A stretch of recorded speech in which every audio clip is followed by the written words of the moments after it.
Avoid the lottery of FIFA points. Head over to u7bike.com. Use the code TVM at checkout for a 5% off.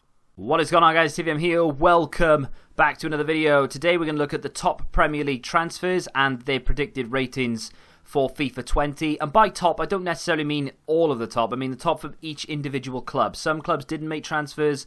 Manchester City were one of those who did. They made more than one, but Rodri was, I would say, their highest profile. Up from a +2, or by a +2, from an 82 to an 84. I think that's probably about fair. Maybe an 83. But seeing as how he plays more of a CDM role than he does a central midfield or even a cam, it's quite difficult to judge based on stats. I've upped his passing accordingly because he does have sort of in the 90 percentile for passing stats and things, but I think that's probably about fair. Moving on to Spurs now, and Ndombele, probably their highest profile transfer, well, definitely of the window, if not ever, to be honest. Up a 3 from 80, I think that's probably about fair. I mean, I don't think many can argue that he deserves to go higher than that. He had a very good season last year, of course, starting 31 times, making 34 appearances in the French league. For Lyon, of course. 7 assists, 1 goal. Again, more of a sort of a DM than he is sort of a central midfield player. So it's, again, a little bit difficult to determine how good he actually is without sitting back and watching every single game that he played and everything that he does. But I think a +3 is about fair, given the fact that the return that he gives and the fact that he was a very expensive transfer. Moving on, not too far, just across the way to Arsenal, and Pepe up a +5 from a 79. I think that is justifiable. I've seen a few people say maybe an 83, and I wouldn't argue with that either. Hasn't exactly hit the ground running in the Premier League, but of course a lot of players do take a little time to adjust. He, of course, got 22 goals last year with 11 assists, so many people would be saying, oh, he deserves an 88 rated card or something.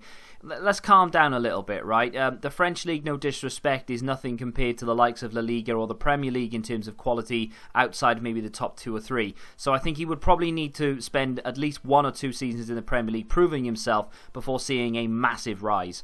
Harry Maguire up next, and of course he made a big money move to Manchester United. Many people said it was overpriced, and at the moment the jury is of course still out. He can't really have proved himself in sort of 3 games. However, last season he did alright. Again, it's quite difficult to tell with defenders because, I mean, instantly with a midfielder or an attacker you go straight to assists and goals and see if the return is good, but with a defender you've got to try and judge whether 6 clean sheets in the season is good, and obviously it's sort of relying on your teammates, etc. But I think a +2 just based on the transfer fee alone, really. If he goes up any more than that, then it's a little bit dodgy for me. I think an 84 rated card for him is probably about right. The next card is Cotrone of now Wolves. This was a difficult one to judge in terms of sort of player ratings as well. I've given him a +3 from a 77. He didn't get an awful lot of football last year, I won't lie to you. 3 goals, 2 assists is pretty decent considering he was very sporadic.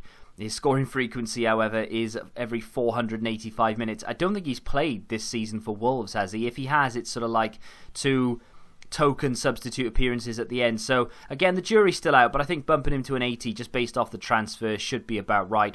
Up next, going to Everton and Iwobi. This is a player that I think is going to be absolutely sensational for Everton, and for whatever reason they aren't playing him as of now. I'm recording this 25-2 on August the 30th, and I think he's been given maybe 1, possibly 2 substitute appearances so far, but the very few minutes of football that I've seen from him at the moment have been brilliant. You know, he's better than I think Calvert-Lewin has struggled big time, right? They took him off, they brought Iwobi on, they brought Moise Kean on as well, and both of them were just electric, and I think Iwobi wanted it a little bit more. So based on that, I'm going to up him to an 80, and I feel that the transfer fee may command it as well. Whether you agree or disagree, I still really like him. Jose Perez of Leicester, I don't think he deserves a massive upgrade. He did get quite a few goals last season, actually, 12 goals. But, again, hasn't really done an awful lot for Leicester. I think he's played in 3 of the 3 games so far, but he hasn't really done anything.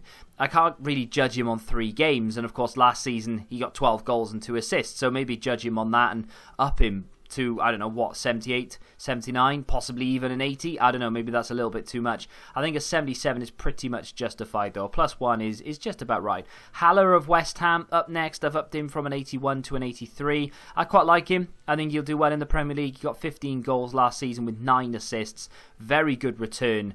One of the top European players, in fact. So you can definitely understand why West Ham were very keen to get that signing done.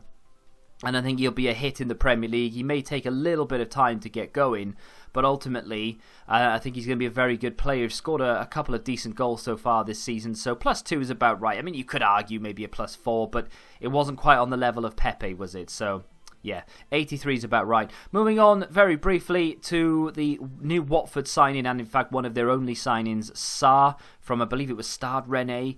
8 goals last term with 6 assists, not too bad at all. Again, he's had a handful of appearances so far this season.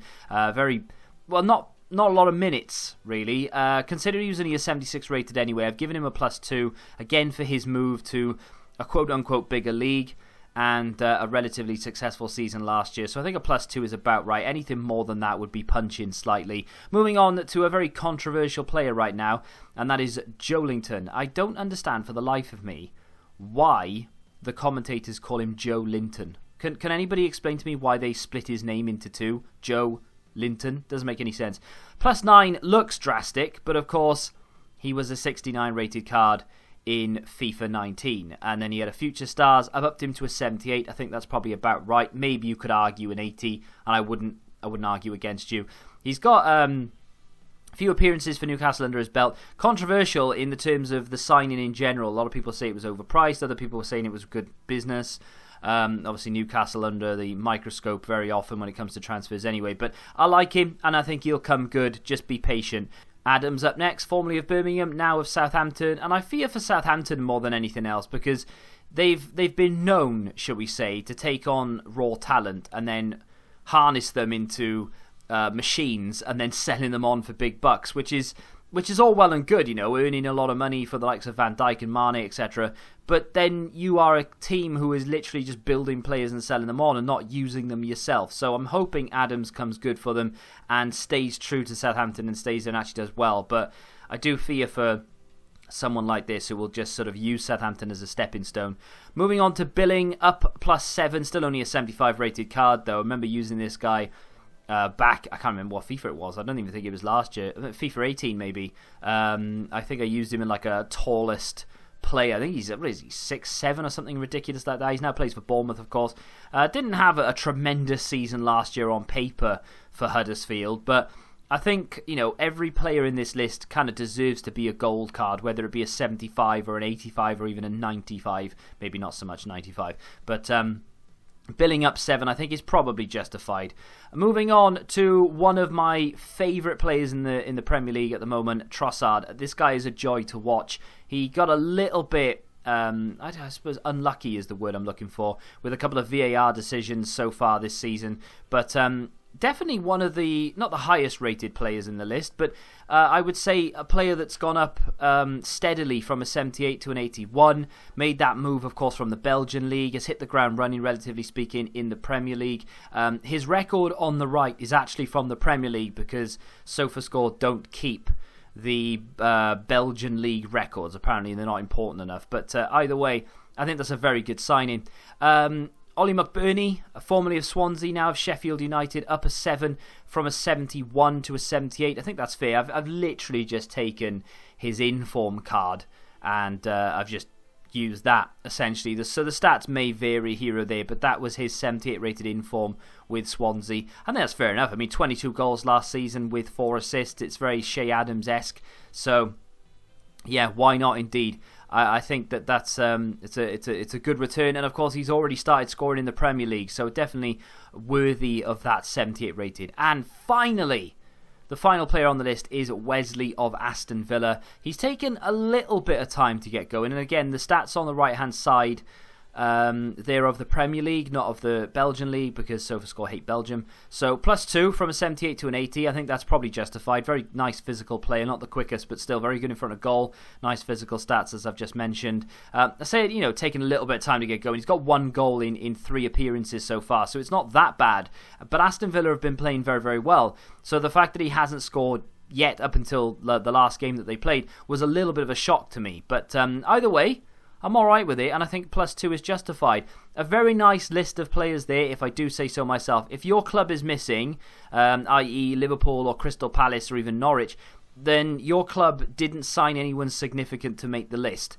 I'm a Liverpool fan, so I don't have a player in that list either, so don't worry, I feel your pain. But, there are plenty of other players who have transferred to Premier League clubs this season that I've left out, so if you do want to see those players, maybe I will include the smaller players who signed for a couple of 100,000 for the likes of Crystal Palace and Norwich, and even maybe Adrian of Liverpool or something. Then feel free to let me know whether you want it. Smack the like button if you've enjoyed it, subscribe to the channel if you're new, and until the next time, goodbye. Football Index. The game changed. Download the app now.